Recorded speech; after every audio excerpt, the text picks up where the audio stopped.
Welcome in this video. In the introduction part, I told you about the physical divisions of India which you can see on the screen. The physical features of India can be divided into 6 categories depending upon their geological feature. The Himalayan mountains, the northern plains, the peninsular plateau, the Indian desert, the coastal plains and islands. Today we'll be talking about the formation of physical features. One by one we will discuss all the physical features in detail. In today's class we'll be discussing about the Himalayan mountains. On the screen I have mentioned few features of Himalayan mountain. We'll discuss first that.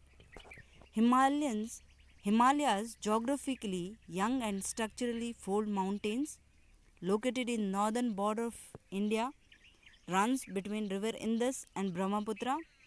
Himalayas are young fold mountains which are loftiest and one of the most rugged mountain barrier of the world.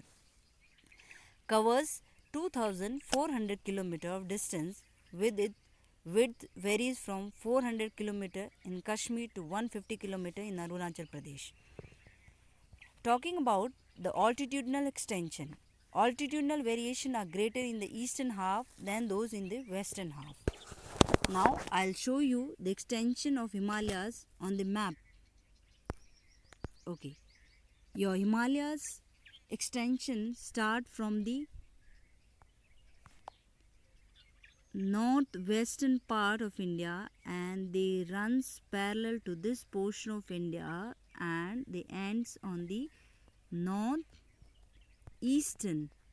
part of India. You can see on this side you are having Arunachal Pradesh here and on this side you are having Kashmir, okay, and this one is your northwestern, okay.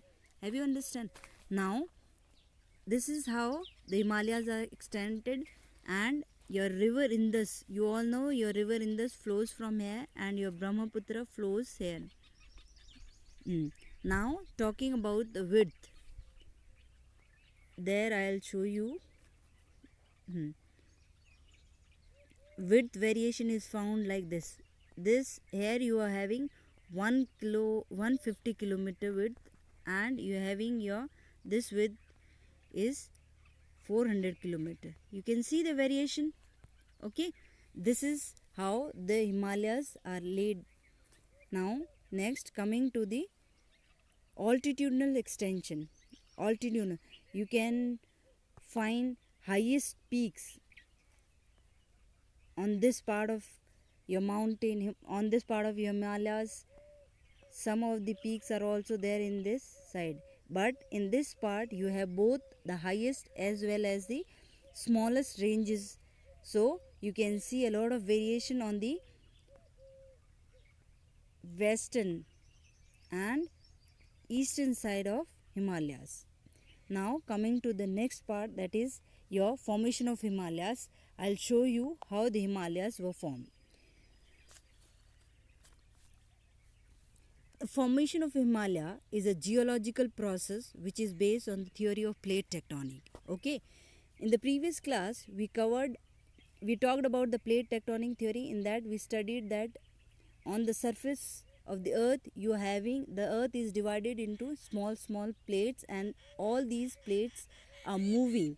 Okay, there is a movement in between these plates and the movement is very slow that we can't feel that movement. And due to this these mountains were formed. I'll show you. Here you are having, this is your Indo-Australian. I am writing shortly, you all can understand. This is your Indo-Australian plate and this one is your Eurasian plate, okay. Both of these are continental plates and they started moving towards each other in this way, okay. I'll show you the direction freshly, okay. This is your extension of Himalaya and this was the direction, okay. This is your Eurasian and this one is your Indo-Australian plate.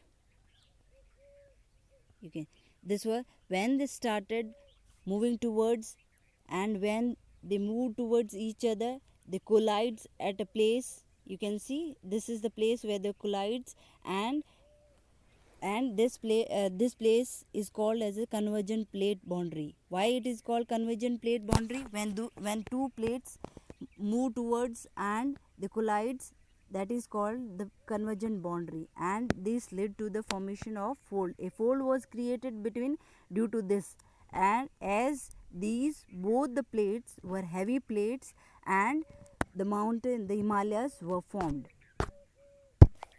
I hope everyone have understood what I have explained in this. If you are having doubt, you can ask me. In the next class, we'll be discussing about the division of Himalayas, the greater Himalayas, lesser Himalayas, Shivalik and all that we'll be doing in the next class. Before ending the class, we'll be doing map work. You have to mark all the places which are shown in the map on your, you must be having your practical file, or you can take a map, or if you're not having a map, you can draw that map in the copy of you having map, paste that in that and mark all the places on that. Before that, in this class presently, you have to mark all these places on a digital map, and you have sent the copy of it to me. I know how to mark digitally. You all know in the previous class you have already done that. Okay, so start marking and start sending your work to me. Thank you. That's all for the day.